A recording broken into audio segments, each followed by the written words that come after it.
Doctor Ramanathan Arjuna அவர்களுக்கு weren't ஒன்று கொழும்பு உயர்நீதிமன்றத்திலிருந்து அனுப்பியிருக்கிறாங்க. சரி, அதை பார்க்கறதுக்கு முன்னால நம்ம இன்றைக்கு சொல்ல வந்த விஷயங்களுக்கு வந்துடுவோம். என்னென்னு சொன்னால், இப்போ எல்லா இடங்கள்லையும் வந்துட்டு மழை பெய்து கொண்டிருக்கிறது. குறிப்பாக கிழக்கு மாகாணங்களில் அதிகமான சூறாவளி ஏற்படுறதுக்கான வாய்ப்புகள் இருக்கிற காரணத்தினால கடலுக்கு போகக்கூடிய மக்கள் தயவு செய்து கடலுக்கு போகிறத கொஞ்சம் நிறுத்தி வைங்க அப்படின்னு சொல்லி ஒரு தாழ்மையோடு அன்போடு கேட்டுக்கொள்கிறேன். என்னென்னு சொன்னால், இப்போ அதிகமான காற்று மழை இருக்கிற காரணத்தினால சில சில அசம்பாவிதங்கள் ஏற்படலாம். ஆகவே கொஞ்ச நாளைக்கு உங்களுடைய இந்த கடலுக்கு போகிற விடயங்களை கொஞ்சம் தள்ளி வைத்துக் கொள்ளுங்க அப்படின்னு சொல்லி தமிழ் வாய்ஸ் நியூஸ் சார்பாக கேட்டுக்கொள்கிறேன். சரி, அதோடு நாங்கள் பார்த்தோமாக இருந்தால் அனுரகுமார் திசாநாயக் அவர்களுடைய புதிய வரவு செலவு திட்டத்தை வந்துட்டு பாராளுமன்றத்தில் 2025ஆம் ஆண்டு பிப்ரவரி மாதம் 17ஆம் தேதி சமர்ப்பிக்கிறதாக கூறியிருக்கிறாங்க. இந்த இடத்துல நிறைய பேருக்கு ஒரு கேள்வி வரும். என்னன்னு சொன்னால், இப்ப இவர்களுடைய புதிய வரவு செலவு திட்டத்தை இவங்க கொண்டு வந்து இப்ப காட்டுறேன்னு சொல்றாங்க. இவங்க என்னத்தை செய்துட்டாங்க, இவங்க அதை செய்யறேன்னு சொன்னாங்க, இதை செய்யறேன்னு சொன்னாங்க, இது வரைக்கும் என்னத்தை செய்துட்டாங்க அப்படின்ற பல கேள்விகள் அரசியல்வாதிகள் மூலமாகவும் இந்த தேசிய மக்கள் சக்திக்கு எதிராக செயற்படக்கூடிய நபர்களும் என்ன செஞ்சுட்டாங்கன்னு சொன்னா இந்த கேள்விகளை கேட்டுக்கொண்டே இருக்கிறாங்க. இப்ப சிம்பிளா ஒரு விஷயம் சொல்ல போனமாக இருந்தா, என்னுடைய கருத்தின்படி நான் உங்களுக்கு சொல்றேன், கேட்டுக்கொள்ளுங்க. என்னன்னு சொன்னால், அனவசியமான செலவுகள் என்ன, அதை நாங்கள் குறைச்சி செயற்படணும் அப்படின்றத ஜனாதிபதி தேர்தலாக இருக்கலாம் அல்லது பொது தேர்தலாக இருக்கலாம், இந்த 2 தேர்தல்களுக்கு பின்னாலையும் நீங்க பார்த்தீங்களா இருந்தா பாராளுமன்றம் ஒன்று கூடுற சந்தர்ப்பத்தில் கூட ஜனாதிபதி அவர்கள் வந்த விதம் வெரி ரொம்ப ரொம்ப சிம்பிளா இருந்துச்சு. அதுலேயே விளங்குது என்னன்னு சொன்னால், அனவசியமான செலவுகள் குறைக்கப்படுது அப்படின்னு சொல்லி.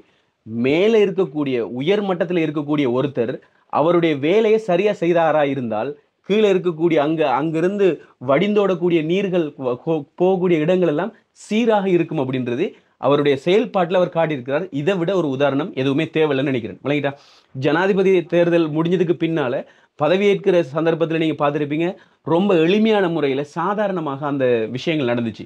அப்போ ஏற்கனவே உள்ள ஜனாதிபதிமாரை பார்த்தீங்கன்னு சொன்னால் போலீஸ் ஸ்கவுட் வரும், குதிரைப்படைகள் வரும், அதே மாதிரி அந்த ஆர்மி மார்ஜினலாக நடக்கும், அதே மாதிரி நிறைய விஷயங்கள் அந்த இடத்துல நடந்து கொண்டிருக்கும். பழைய பிக்குமர் வருவாங்க, கோஷங்கள் எழுப்புறதுக்கு பல மக்களை கொண்டு வந்து வச்சிருப்பாங்க, அவங்களுக்கு சாப்பாடு, அங்கே உள்ள செலவு, அது நிறைய விஷயங்கள் இருக்கும். அதை இல்லாமாக்கி இருந்தார். பொது தேர்தலின் போதும் அங்கு பாராளுமன்ற அமர்வின் மூலமாக, முதலாவது அமர்வின் மூலமாக அவங்க நடந்து கொண்ட அந்த விஷயங்கள்ல இருந்தே நிறைய செலவுகள் அவங்க குறைச்சிருக்காங்க அப்படின்றது விளங்குது. அதுல இருந்தே நமக்கு தெரியுது இந்த எதிர்காலம் கொஞ்சம் நல்லா இருக்கும் அப்படின்னு சொல்லி. இதற்கிடையில நிறைய பேர் வந்துட்டு இந்த முஸ்லீம் அரசியல்வாதிகளை வைக்கல அப்படின்னு சொல்லியிருந்தாங்க. அதற்கு பதில் கூறுற முகமாக அவங்களுடைய சேவைகள் நடந்து கொண்டிருக்குது.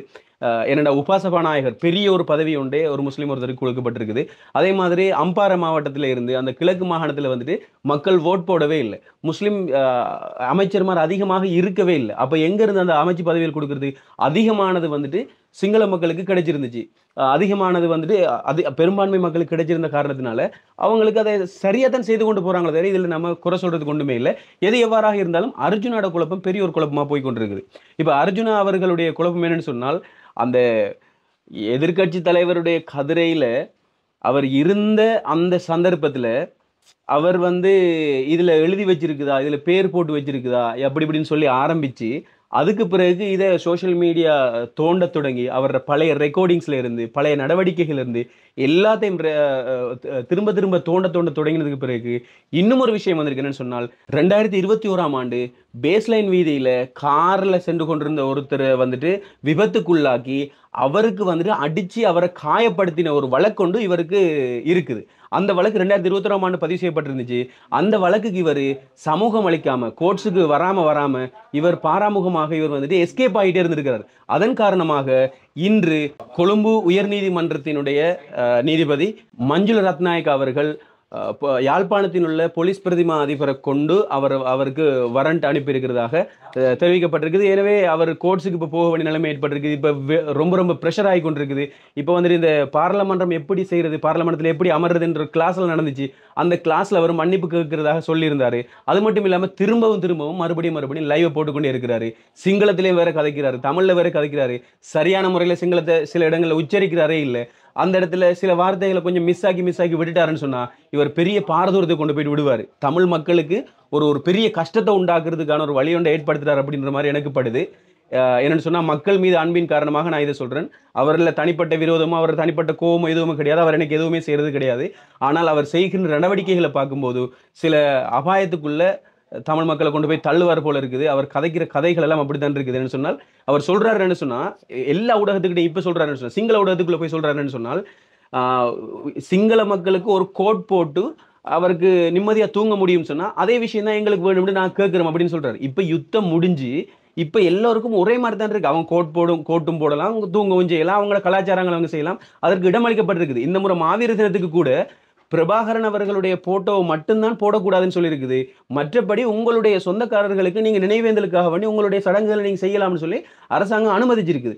ஆனா நிறுத்தி வைக்கப்பட்டிருந்த இந்த தீவிரவாதம் தொடர்பான பிரபாகரன் சம்பந்தமாகவும் எல்டிடி சம்பந்தமாகவும் அதுக்கு காசு சேர்க்கிறது, அதற்கு கொடி பிடிக்கிறது, இந்த விஷயங்களை தான் செய்யக்கூடாதுன்னு சொல்லியிருக்கோ தவிர உங்களுடைய நினைவேந்தல் நிகழ்ச்சியை நீங்க தாராளமா செய்யுங்க அப்படின்னு சொல்லி அரசாங்கம் சொல்லியிருக்குது. எனவே அப்படி எல்லாத்துக்கும் இடமளிச்சு விட்டு இருக்குது. ஏற்கனவே இருந்த அரசாங்கத்தை விட இந்த அரசாங்கம் எல்லாத்துக்கும் இடமளிச்சிருக்குது. ஆனா டாக்டர் ராமநாதன் அர்ஜுனா அவர்கள் இது எல்லாத்தையும் சாப்பிட்டு விழுங்கிடுவார் போல இருக்குது அப்படின்ற மாதிரி ஒரு பயம் ஒன்று எனக்குள்ள இருக்குது. மக்களே, உங்களுக்கு என்ன அந்த மாதிரியான பயங்கள் இருக்குது அப்படின்னு சொல்லி கட்டாயமா சொல்லிக் கொள்ளுங்க. அர்ஜுனாவால தவளை வந்து தன் வாயால கெடுமாம். அந்த மாதிரி தான் அர்ஜுனா அவர்களும் இந்த வாயை வச்சுட்டு சும்மா இருந்தாருன்னா ஒரு பிரச்சனையுமே இல்லை. அவர் பார்லிமெண்ட் கூட போயிட்டு கேள்வி கேட்கட்டும், மக்களுக்காக அவர் கேட்கட்டும், மக்களுடைய குறைபாடுகளை கேட்கட்டும், வைத்தியசாலையில் ஏதாவது பிரச்சனை இருந்தால் அதை கேட்கட்டும், நாங்களும் சப்போர்ட் பண்ணுவோம் அதுக்கு. ஆனா இவர் தேவைக்கில்லாம தமிழண்டா அதுடா இதுடா கெத்துடா அங்க இங்கன்னு சொல்லிட்டு கடைசியா இப்ப ஹிரு டிவியில வந்துட்டு இந்த ப்ரோக்ராம் செய்யும் போது சமுதிரத்துக்கிட்ட அவர் சொன்னாருன்னு சொன்னால், உங்க ஏற்கனவே சாவாச்சரில் சொன்னாருன்னு சொன்னா எந்த அப்பாவும் ஒரு போராளி தான் அப்படின்னு சொல்லியிருந்தார். ராமநாதன் அர்ஜுனா அவர் சொல்லியிருந்தார் எந்த அப்பாவும் ஒரு போராளி தான் அப்படின்னு சொல்லியிருந்தார்.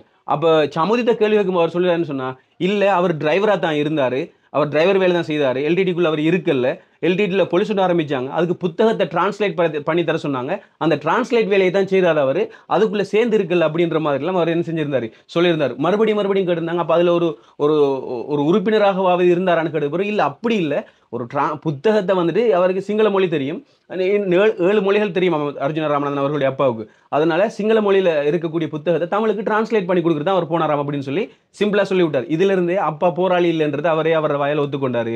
அப்போ இவர் எதுக்காக செய்யறாரு, என்னதுக்காக செய்யறாரு, மக்களை ஏமாத்துறாரு அப்படின்ற ஒரு கேள்வி எனக்குள்ள இருக்குது.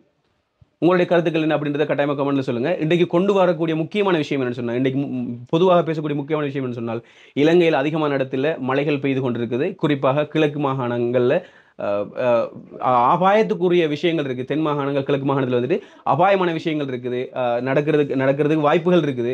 எனவே சூறாவளி வந்து கொண்டிருக்குது, கடல் வழியாக காற்று அதிகமாக வீசிக்கொண்டிருக்குது. கடலுக்கு போறவங்க தயவு செய்து உங்களுடைய பயணங்களை நிப்பாட்டி கொள்ளுங்க. அதே மாதிரி வெளியில போகும்போது கொஞ்சம் கவனமாக இருந்து கொள்ளுங்க. உங்களுடைய பக்கத்து ஏரியாக்குள்ள யாராவது வெள்ளத்தின் மூலமாக பாதிக்கப்பட்டிருந்தால் அவர்களுக்கு முடிந்தால் உங்களோட வீட்டில் சமைக்கிற சாப்பாட்டில் ஒரு 2 பார்சல் எடுத்துக்கொண்டாவது ஒரு 2 பேருக்கு சரி கொடுக்கறதுக்கு நீங்கள் ட்ரை பண்ணுங்க. அது ஒரு நாம செய்யக்கூடிய ஒரு மகத்தான ஒரு சேவை அப்படின்னு நினைக்கிறேன். எவ்வளோ விஷயங்களுக்காக நாங்கள் தேவைக்கில்லாமல் எல்லாம் செலவழிச்சிருப்போம், அப்படித்தானே? ஆனால் ஒரு 2 பேருக்கு 3 பேருக்கு சாப்பாடு போடுற பெரிய விஷயம் இல்லை. உங்களோட வீட்டில் வந்திருக்கிற விருந்தினருக்கு சாப்பாடு போடுற மாதிரி நினைச்சு கொண்டு கொஞ்சம் சிம்பிளா, பெருசா நீங்க பெரிய பெரிய கறிகள் எல்லாம் சமைச்சு கொண்டு போகணுன்ற அவசியம் இல்லை. பசிக்கு எதை கொடுத்தாலும் இப்போ மனுஷன் சாப்பிடும். அதனால சிம்பிளா உங்களோட வீட்டில் இருக்கிறத சமைச்சு 2-3 பார்சல் அடிச்சு சின்ன பிள்ளைகளுக்காக இருக்கலாம், இல்லை யாருக்காக இருக்கலாம், நீங்க கொண்டு போயிட்டு கொடுத்தீங்களாக இருந்தால் அது எல்லோருக்கும் உதவியாக இருக்கும் அப்படின்னு சொல்லி கேட்டுக்கொள்கிறேன். எனவே மற்றும் ஒரு காணொலியில் நான் உங்களை சந்திக்கிறேன். இது தமிழ் வாய்ஸ் நியூஸ்.